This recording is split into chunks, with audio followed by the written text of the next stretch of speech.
another expensive luxury electric SUV? Yes, this is the new flagship for Volvo, the 2025 Volvo EX90. It is the new XC90, so it's the electric 3-row, and it is luxury all the way. It is tech all the way, and this color is called Dune. And when I was on the First Drive program last summer, I got to meet some of the Swedish designers.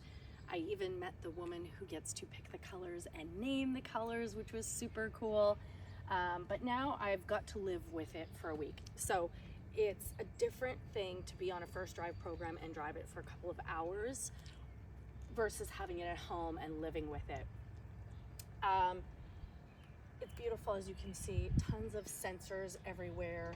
Of course, with over-the-air updates, that tech will change and evolve over time, but yes, already has great adaptive cruise control, one-pedal driving, all the things that I want in an SUV, and especially in an electric SUV. This version seats 7. You can get a version that seats 6.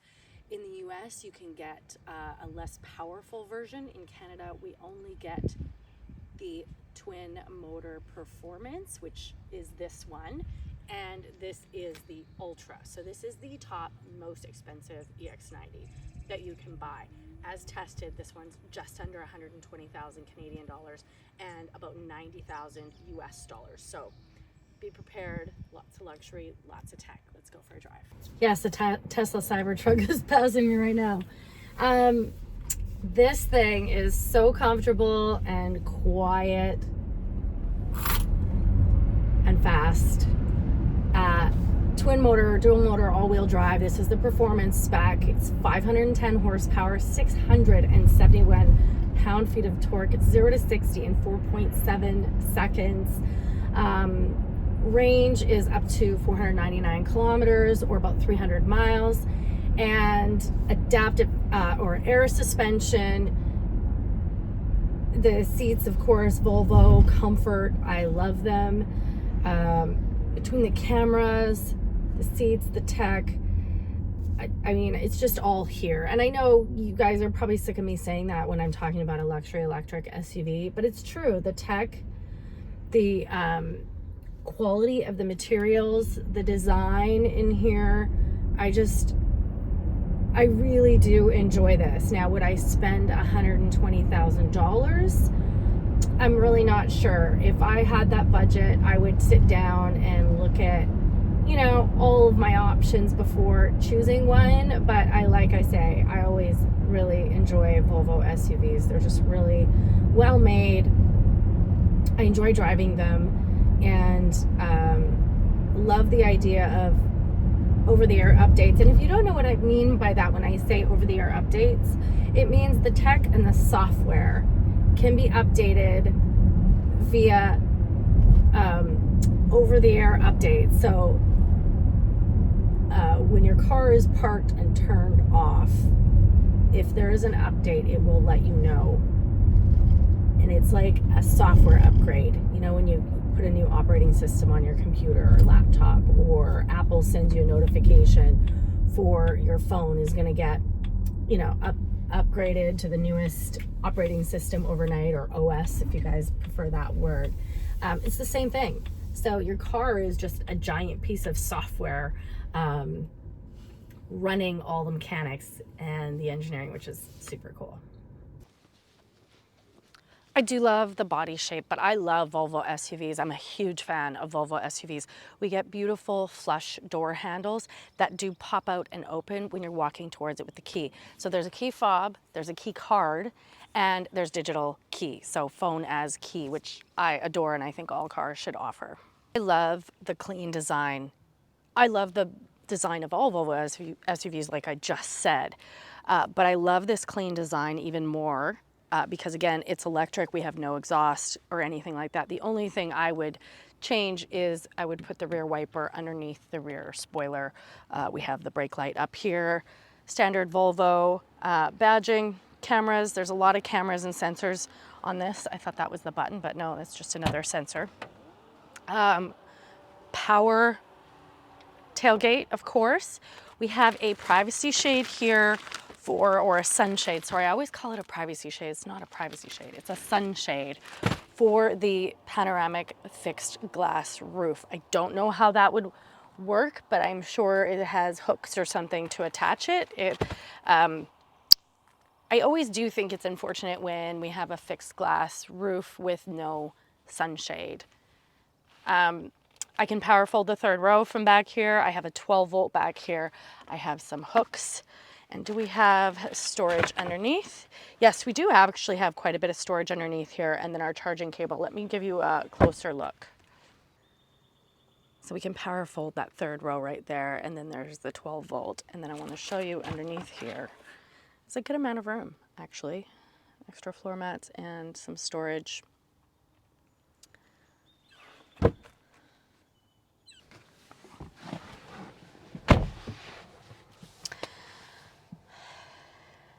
All right, so you get in, you sit down, you put your foot on the brake, it starts. I love that in some electric cars. I know some of you don't love that, but this is beautiful. It's floating. There's a big bin underneath it for a purse or devices. There's USB-C chargers down there. We get a little key fob that goes here for charging, but we also have a key card as a key, which is cool. 2 cup holders, our volume knob, gorgeous materials. I said that already. A nice size center cup holder, a nice size center cubby with like a little, almost like a secret compartment underneath. I'll give you a closer look at that. And then everything else is pretty much done through this screen. And I know some of you hate that. I don't hate it. You would get used to it. A big head-up display, a tiny driver display. I love both. I know I used to always say I didn't like head-up display, but I've gotten to sort of like it over the years. Drive, reverse, new fantastic dual screen backup camera, forward camera. These lines show you where you're turning, so if you're in a parking lot with lines, curbs, whatnot, you can see, which is pretty cool. And then when you're done and you put it in park, you just hop out and the car turns off. I do like that. I will say though, so our vehicle settings, so driver adjustments, so the mirrors, the steering wheel, all of that is here. It looks like there's no glove box, but there is. It's just very sleekly integrated into this beautiful dashboard design. I love Volvo design, I really do. One pedal drive is at the touch of a button. Performance all-wheel drive mode, so you would use more battery. Lane keeping is turned on. I mean, it's pretty simple. Again, I know some people would dislike this, but I like it. All right, the car just started even because I got in the second row, which kind of surprises me because it doesn't have a start stop. It just starts when you get in and put your foot on the brake. But the climate just kicked on. And none of the materials on any of the EX90s are leather. They are all eco-conscious materials. They have a beautiful wool spec as well, gorgeous seating. The interior design of all Volvos is Swedish minimalism. It's beautiful. These are great surfaces, really nice big flat floor. This is my driving position. I'm 5'1". I have plenty of room. A huge panoramic glass roof goes all the way almost to the third row. I'm gonna get in the third row right away and show you. Gorgeous, gorgeous interior design. Materials are amazing.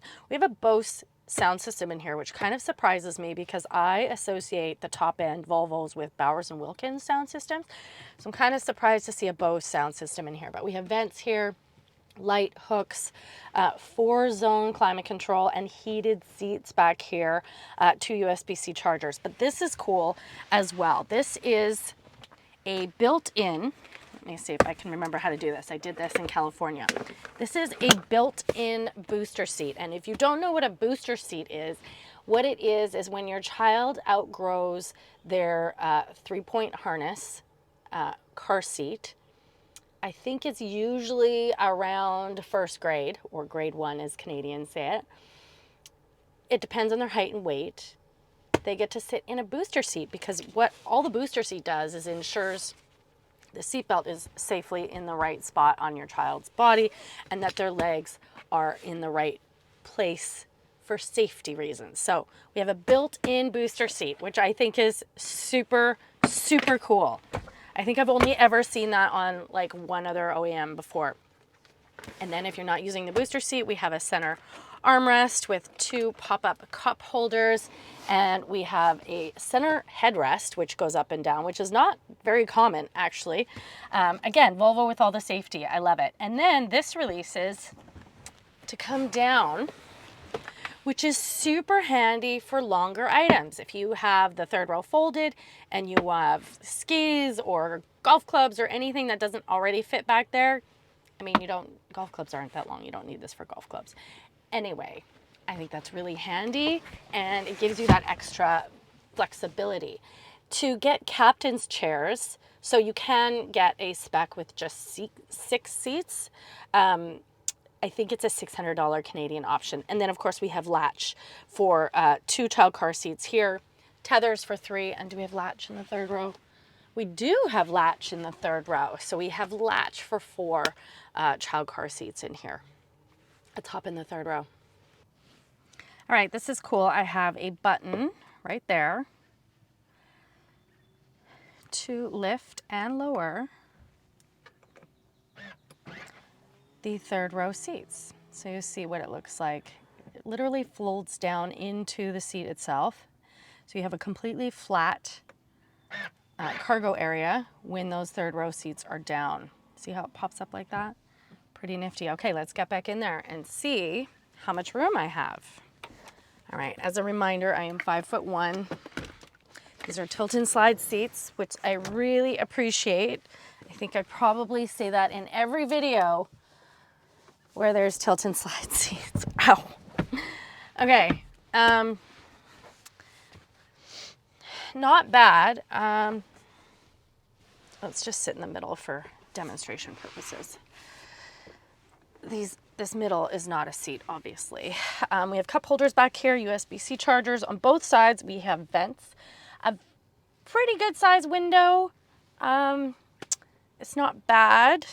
The legroom is missing. Like, this isn't a full size 3 row, but it's not bad. I mean, a child would be comfortable back here, depending on the size of the child, of course, but I am 5'1" and I'm okay. But again, you could have your car seats in latch back here. So yeah, there's definitely some versatility in this. So in the US, both specs are still dual motor all-wheel drive, but the base spec has less power at 402 horsepower.